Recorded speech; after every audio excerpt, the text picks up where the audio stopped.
प्रशांत किशोर ने सिर्फ बांकीपुर की बाजी नहीं पलटी, बिहार की सियासत में रिस्क और जीत का एक नया फॉर्मूला भी सेट कर दिया है। तभी तो सम्राट चौधरी से लेकर तेजस्वी यादव तक उन्हें जीत की बधाई दे रहे हैं।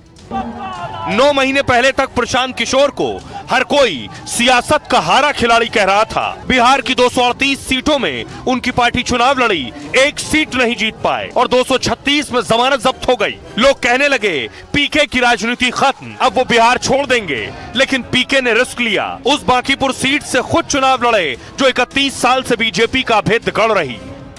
विधायक जीतना हारना ये तो राजनीति है, चलता रहता है। जिन लोगों ने मत दिया उनका धन्यवाद कर रहे हैं। बिहार में किसी अच्छे व्यक्ति को मुख्यमंत्री बनाइए। आपको जनता ने 202 विधायक जिताए हैं। किसी अपराधी, किसी गलत चाल चरित्र चेहरा वाले व्यक्ति को बिहार का नेतृत्व मत दीजिए। पीके ने तूफानी प्रचार किया, घर घर जाकर लोगों से जुड़े, बदलाव की उम्मीद जगाई और जब नतीजे आए तो पीके के स्कूल बैग पर जीत और बदलाव की मुहर लग गई। अब देखिए जरा नतीजे आपके सामने रखने जा रहे हैं, कैसे बीजेपी के गढ़ में पीके ने जीत हासिल की। रिपोर्ट कार्ड है ये, विधानसभा चुनाव उपचुनाव के नतीजे आ गए। यहां से शुरू करते हैं। प्रशांत किशोर को मिले हैं 63,946 वोट। उसके अलावा बीजेपी के कैंडिडेट नीरज कुमार को मिले 44,700 वोट और रेखा कुमारी आरजेडी के कैंडिडेट को 14,241 वोट। वोट परसेंटेज दे दी 49.23% वोट पीके को मिले। 34% से ज्यादा वोट मिले हैं नीरज कुमार को, यानी 10% से ज्यादा वोट पीके को मिले। आरजेडी के खाते में लगभग 11% वोट आए और पीके की जीत देखिए 19,246 वोट से प्रशांत किशोर जीते हैं। यह सीट सोचिए, यह सीट बीजेपी जीतती रही है 5 बार, तो यहां से इसी सीट से बीजेपी के नए अध्यक्ष नितिन नवीन जीते हैं। सोचिए 5 बार की जीती हुई सीट पीके ने 19,000 से ज्यादा वोटों से जीत ली। अब इसका पुराना नतीजा मैं आपको दिखाऊं। विधानसभा चुनाव जो बिहार में हुए थे 8 महीने पहले, उसका नतीजा यह था। नितिन नवीन को, बीजेपी के अध्यक्ष को मिले थे इसी बांकीपुर सीट से 98,299 वोट और आरजेडी की कैंडिडेट रेखा कुमारी को 46,363 वोट मिले थे और जीत हार का मार्जिन देखिए 51,000 वोटों से यह सीट नितिन नवीन जीते थे। बीजेपी जो सीट 51,000 वोटों से जीती थी, 19,000 वोटों से वो सीट हार गई है। अब बड़ी बात यह है, ये जीत बड़ी क्यों है, इस जीत को आखिर इतना बड़ा क्यों माना जा रहा है। आप कहेंगे एक उपचुनाव है, जीत हार लगी रहती है, उपचुनाव में तो कौन जीत जाए कोई नहीं जानता। लेकिन उपचुनाव जिस सीट पर हो रहा था उस सीट की अहमियत समझिए। वो सीट किसी छोटी मोटी शख्सियत की सीट नहीं थी, वो सीट बीजेपी के अध्यक्ष नितिन नवीन की थी। नितिन नवीन ने सीट छोड़ी तो वो सीट खाली हुई, उसके बाद उस पर उपचुनाव हुए। और अब देखिए जरा, जीत के बाद पीके ने रोड शो निकाला बांकीपुर में। पीके लोगों के बीच थे सड़कों पर।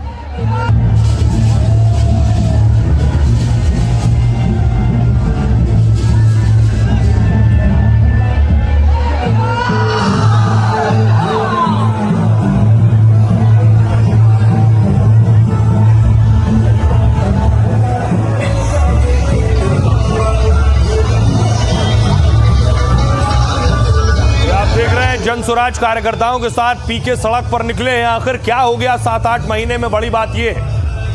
और आपको बताऊं कि इस सीट की आखिर अहमियत के पीछे वजह है नितिन नवीन। बांकीपुर में प्रशांत किशोर की जीत बीजेपी के लिए झटका है, साथ ही प्रशांत किशोर के लिए यह जीत बहुत बड़ी है। पटना की बांकीपुर सीट बीजेपी की दरअसल पारंपरिक सीट मानी जाती है कि यहां से तो जीतेंगे ही जीतेंगे। नितिन नवीन खुद इस सीट से लगातार 5 बार विधायक रहे, मतलब यह बीजेपी की सबसे सुरक्षित सीटों में से एक है। लेकिन उपचुनाव में प्रशांत किशोर ने यह सीट जीत ली है, जबकि 2025 चुनाव में पीके की पार्टी सोचिए इस सीट पर खाता तक नहीं खोल पाई थी। नितिन नवीन के राज्यसभा जाने के बाद यह सीट खाली हुई थी। उपचुनाव के ऐलान के बाद से ही पीके ने यहां से तैयारी शुरू की। इस सीट पर 1995 के बाद से बीजेपी कभी नहीं हारी। 1995 से बीजेपी ने इस पर अपना उम्मीदवार भी बदला था। पार्टी के 50 विधायक ग्राउंड पर प्रचार में जुटे थे। पार्टी ने इस सीट को जीतने के लिए 4 लेयर स्ट्रैटेजी बनाई थी। नितिन नवीन ने खुद इस सीट पर प्रचार किया था, लेकिन पीके के सामने बीजेपी उम्मीदवार पिछड़ गए। इस जीत के बाद प्रशांत किशोर के हमले और तेज होंगे। साथ ही पीके आगे के चुनावों में बड़े रणनीति के साथ उतरेंगे। सुनिए जीत के बाद क्या कुछ कह रहे हैं प्रशांत किशोर। तो बांकीपुर का जो आज मैंडेट आया है, ये सिर्फ विधायक नहीं चुना गया है। बांकीपुर की जनता ने भाजपा के केंद्रीय नेतृत्व को ये मैसेज दिया है कि आप सम्राट चौधरी की जगह किसी बेहतर व्यक्ति को बिहार में मुख्यमंत्री बनाइए, बिहार की भी चिंता कीजिए। बिहार के लोगों को सिर्फ 5 किलो अनाज के नाम पर, जातियों के नाम पर वोट लेने का मशीन मत समझिए। जितनी चिंता आप गुजरात की करते हैं उतनी चिंता न भी हो, कम से कम उसकी आधी चिंता भी बिहार की कीजिए। हम लोग भी वोट देते हैं, हम लोग के बच्चे बाहर जाकर 10-15 हज़ार रुपये में मजदूरी करें, ये उचित नहीं है। भारतीय जनता पार्टी के राष्ट्रीय अध्यक्ष ने वो सीट छोड़ी है, वहाँ से वो एमएलए थे और अभी वो केंद्र में आ गए हैं, राज्यसभा के सदस्य हैं और राष्ट्रीय अध्यक्ष हैं और बीजेपी का गढ़ कहा जाता है। लेकिन असल में ये भारतीय जनता पार्टी की जीत हुई है। कैसे? प्रशांत किशोर जी जो जीत रहे हैं वो भारतीय जनता पार्टी के मदद से ही जीत रहे हैं। हम कभी भी ठीकरा चुनाव आयोग या ईवीएम पर नहीं फोड़ते हैं, ये विपक्ष के लोगों के तरह। लोकतंत्र में हम विश्वास करते हैं, संवैधानिक संस्था का हम सम्मान करते हैं और जनता के जनादेश को हम स्वीकार करते हैं। ये जितने लोग हमारे बच्चों को दहशतगर्द बना रहे थे, गैंग कह रहे थे, इनकी आपको ये भी मालूम होना चाहिए, वो जो सीट है ना, कोई आम सीट नहीं था। इनके राष्ट्रीय अध्यक्ष उस सीट से थे और ये हार जो है मोदी जी का हार है, ये हार जो है अमित शाह जी का हार है, ये पूरे बीजेपी का हार है, आरएसएस का हार है और इससे आप भाग नहीं सकते। देश ने अब ठाना है बीजेपी को देश से हटाना है। देखिए, जो जनता का जनादेश है उसको तो स्वीकार करना चाहिए सब लोगों को। अब देखिए, जीते प्रशांत किशोर, लेकिन पूरे विपक्षी खेमे में खुशी की लहर है। विपक्ष को बीजेपी को घेरने का मौका मिल गया है। किन मुद्दों पर? अखिलेश यादव को देखिए, अखिलेश यादव ने लिखा वोट चोरी, पेपर चोरी, चढ़ावा चोरी, नौकरी चोरी, आरक्षण चोरी, कमीशन खोरी, पीडीए पर अत्याचार, घोर भ्रष्टाचार, महंगाई की मार, मिलावट के समीकरण, माताओं बेटियों तक का अपमान, देश के जेनजी पर हर तरह से प्रहार। अखिलेश अकेले नहीं थे, लंबी चौड़ी लिस्ट विपक्षी नेताओं की जो टूट पड़ी सोशल मीडिया पर। देखिए क्या हुआ। सबसे पहले अखिलेश यादव ने कहा यह डबल इंजन की डबल हार है, भगवान को नचाने का अहंकार है, भगवान ने ही नचा दिया है। अपने को भगवान से ऊपर समझने वालों को भगवान ने चलती गाड़ी से नीचे उतार दिया और साथ ही उनके घमंड का बुखार भी। सम्राट चौधरी ने कहा लोकतंत्र के महापर्व में बांकीपुर की जनता ने जनसुराज को चुना, मैं जनता के इस निर्णय का सम्मान करता हूं और प्रशांत किशोर जी को जीत की हार्दिक बधाई देता हूं। अरविंद केजरीवाल ने कहा बीजेपी अपने राष्ट्रीय अध्यक्ष की सीट हार गई, बांकीपुर से प्रशांत किशोर जी बड़े मार्जिन से जीत गए, बीजेपी की जमीन पूरी तरह से खिसक चुकी है। चंदा चोरी, पेपर लीक, E20 से लोगों में गहरा असंतोष है, अहंकार टूटता जा रहा है, देश की जनता ने बदलाव का संकेत दे दिया है। तेज प्रताप ने कहा बीजेपी के राष्ट्रीय अध्यक्ष अपनी ही सीट नहीं बचा पाए, यह परिणाम बताता है कि जनता का जनादेश सर्वोपरि है। अब यह चर्चा तेज है कि बांकीपुर से शुरू हुआ यह संदेश पूरे बिहार की राजनीति पर भी असर डाल सकता है। बड़ी बात यह है कि आखिर वो नेता जो SIR और EVM पर सवाल उठा रहे थे, इस जीत के साथ साथ अब वो नेता का यकीन कम से कम लोकतंत्र, चुनाव आयोग और SI और EVM पर जागेगा। अब सवाल यह है कि पीके आखिर कैसे जीत गए। पिछला ही चुनाव तो हारे 7-8 महीने पहले।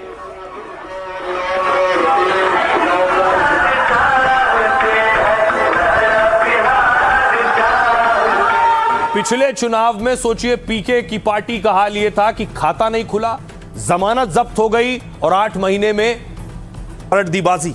कैसे संभव हुआ? ये थे नतीजे, जरा देखिए।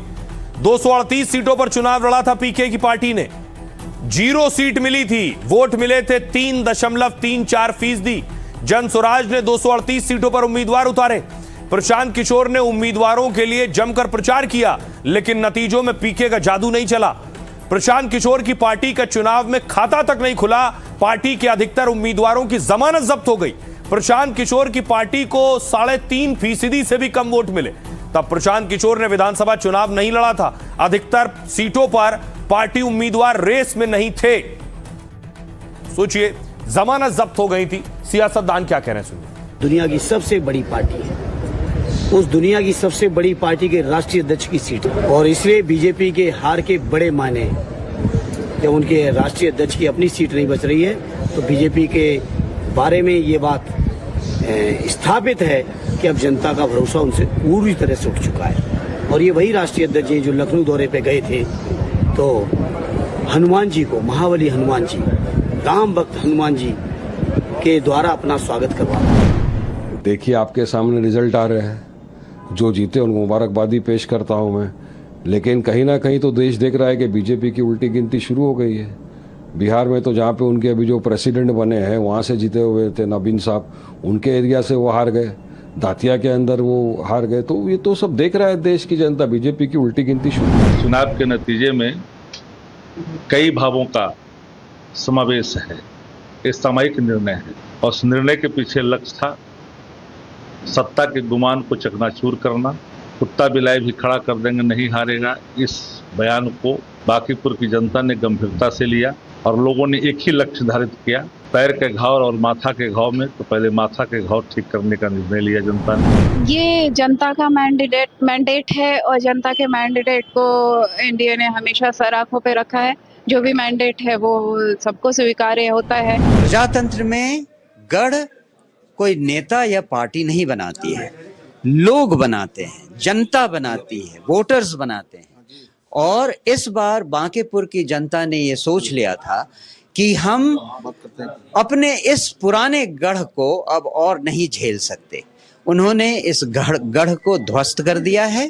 और अब देखिए बड़ी बात है, जीतने के बाद एक्सपर्ट्स के पास दूसरे फॉर्मूले होते हैं कि आखिर जीत के कारण क्या रहे, हारने के बाद दूसरी वजह होती है। तो अभी बीजेपी के हार के जो कारण खोजे जा रहे हैं एक्सपर्ट्स के जरिए, उसमें अलग अलग मुद्दे हैं। उसमें एक मुद्दा यह भी है कि जंतर मंतर पर छात्र प्रदर्शन कर रहे थे, मुद्दा भरत तिवारी भी है। अपने बच्चों को कैसे मारोगे आज?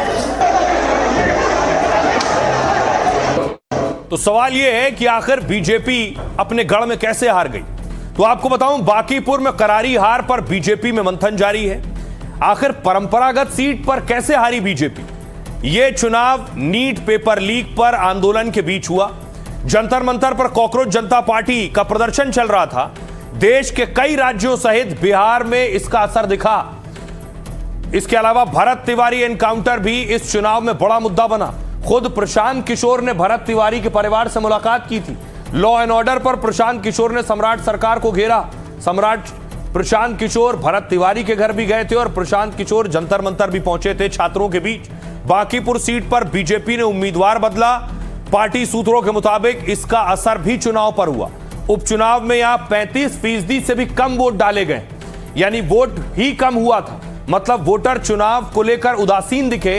अमूमन उपचुनाव में वोटिंग परसेंटेज कम होता है। हालांकि बीजेपी पेपर लीक, छात्र प्रदर्शन को हार की वजह नहीं मान रही। पार्टी के मुताबिक हार की वजहों की समीक्षा की जाएगी। अब आपको सुनवाता हूं, सुनिए जरा जन स्वराज के कार्यकर्ता क्या कह रहे हैं, बांकीपुर और बिहार के लोग क्या कह रहे हैं। पुलिसिया तंत्र और लाठी तंत्र जो विद्यार्थी को जिस निर्ममता के साथ पीट रहा था, तो ये बांकीपुर की जनता का इतिहास रचा जाएगा, लिखा जाएगा कि वो एक गुंज में आवाज उठाया और बताया कि तुम बिहार ही नहीं पूरे देश में अपनी तानाशाही समाप्त करो। मैं समझता हूँ कि ये जेनजी इफेक्ट है सबसे ज़्यादा बिहार में जो है। बिहार पूरे देश में युवाओं का सबसे बड़ा मैं सुबह समझता हूँ, क्योंकि सबसे ज़्यादा यहाँ जी बिल्कुल जेनजी इम्पैक्ट है। इस बार बांकीपुर की जनता शिक्षा, रोजगार और एक नए उद्देश्य को लेकर, एक नए माइंडसेट को लेकर जनसुराज को, प्रशांत किशोर को वोट दिया। इसका नतीजा देख रहे हैं कि आज लोगों के सामने प्रशांत किशोर जी तकरीबन 20,000 वोट से जीत करके आए। वार्ड नंबर 28 से हैं हम। लोगों के गली में पूरे 28 नंबर वार्ड में जनता नाली वाला पानी पी रहा है, आज तक नाली का पानी पी रहा है। अब प्रशांत किशोर पे उम्मीद है कि ये स्वच्छ जल कम से कम हम लोगों को जरूर पिलाएंगे। यहाँ के पढ़े लिखे लोग यही सोचे कि भाई जैसा हम लोग पढ़े लिखे लोग हैं, पढ़े लिखे लोग को चुनते हैं। जनता को यहाँ पर जो 10-10 हजार रुपए का लोभ लालच दे के इन लोगों ने जो सत्ता हासिल किया था, उसका आवाज बन के बिहार बांकीपुर की जनता और बन के खड़ा हुई है कि नहीं, जिस दरवाजे से आपने घुसा है वैसे चुनाव नहीं लड़ा जाता है। इतनी बड़ी शक्ति को ध्वस्त कर देना, और आज 3 अगस्त है, तो 3 अगस्त एक ऐसा दिन हुआ जो भारतीय संस्कृति के माने इतिहास में इतनी ताकतवर शक्ति को ध्वस्त कर दिया। यही प्रशांत किशोर 3.5 साल तक गांव-गांव घूम रहा था, तो ये वाजपेयी अपने घमंड में चूर मजाक उड़ा रहे थे। आज जनता ने बताया 35 साल का किला और 35,000 से प्रशांत किशोर की जीत। जब यूनिवर्सिटी में कहते थे 3 साल का डिग्री 3 साल में दे दो, तो बहुत पिटा है, बहुत मार खाया सर। और विपक्ष विहीन यह सरकार, आज तक कोई नहीं हम लोग का आवाज़ बन पाया। कोई तो एक उम्मीद जगह है जो हमारा आवाज़ उठाएगा। बहुत अंदर से खुशी मिल रहा है और आंसू निकल रहा है। बड़ी बात यह है, प्रशांत किशोर जब चुनाव हार रहे थे तो कहा जा रहा था प्रशांत किशोर की रणनीति फ्लॉप हो गई। उन्होंने बड़े बड़ों को चुनाव जिताए लेकिन अपना खुद का चुनाव हार गए। तो क्या पहली परीक्षा में पीके पास हो गए? आपको बताऊं, चुनावी रणनीतिकार से नेता बने पीके पहली परीक्षा में पास हुए। पहली बार विधानसभा का चुनाव लड़ा और चुनाव जीत गए। 2022 में बिहार में जनसुराज यात्रा शुरू की थी और 2024 में प्रशांत किशोर ने जनसुराज पार्टी की स्थापना की। और लेकिन इससे पहले वो कई पार्टी की चुनावी रणनीति बना चुके हैं। सियासी शतरंज की बिसात पर बहुतों को राजा बनाया है। 2014 लोकसभा चुनाव में पीएम मोदी के चुनावी रणनीतिकार थे। 2015 से 2021 तक अलग अलग दलों के लिए रणनीति बनाई है। नीतीश कुमार, ममता बनर्जी, अरविंद केजरीवाल, स्टालिन की जीत में भूमिका निभाई। अब पहली बार खुद के लिए रणनीति बनाई और चुनाव जीते। बांकीपुर सीट पर प्रशांत किशोर सबसे अमीर उम्मीदवार थे। हलफनामे के मुताबिक उनके पास लगभग 200 करोड़ 197 करोड़ 99 लाख की संपत्ति है। और दिलचस्प है कि इसके बावजूद उनके नाम पर कोई कार नहीं। 20 मार्च 1977 को बिहार के सासाराम में उनका जन्म हुआ था और 8 सालों तक प्रशांत किशोर ने संयुक्त राष्ट्र में भी काम किया है। इसके बाद वो चुनावी रणनीतिकार बने। आइए अब आपको सुनवाता हूं, सुनिए क्या कुछ कह रहे हैं प्रशांत किशोर और उनकी पत्नी। कुछ लोग को लग रहा है कि हम यहाँ मुख्यमंत्री बनने आए हैं। आप हमको नहीं जानते। हम इतना छोटा सपना लेकर पैदा नहीं हुए। हमारे दादा बैलगाड़ी चलाते थे इसी बिहार में, मजदूर थे। यहीं गांव के सरकारी विद्यालय से पढ़कर हमने जीवन अपना शुरू किया है। 1-2 नहीं 12 गो मुख्यमंत्री को बनाने में कंधा लगाए हैं। इतना पसीना, इतनी मेहनत मुख्यमंत्री मंत्री बनने के लिए नहीं कर रहे हैं। ये मेहनत इसलिए कर रहे हैं, ये पसीना इसलिए बहा रहे हैं कि ये सपना लेकर आए हैं कि अपने जीवन काल में एक ऐसा भी दिन देखें जब हरियाणा, पंजाब से, गुजरात, महाराष्ट्र से लोग बिहार में रोजी रोजगार करने आए, तब मानेंगे कि बिहार में विकास हुआ। मैं सबको बहुत बहुत धन्यवाद देना चाहती हूँ और सदा आभारी रहूंगी पूरा पीपल ऑफ बांकीपुर और बिहार के जनता को। एक बार फिर बहुत बहुत धन्यवाद। बांकीपुर का लगातार हम लोगों ने विकास किया है। आगे भी बांकीपुर हम लोग के प्राथमिकता में रहेगा। बांकीपुर के लोग हमारे हैं, किस कारण से हमें कम मत मिला और पूरी विस्तृत समीक्षा हम लोग करेंगे।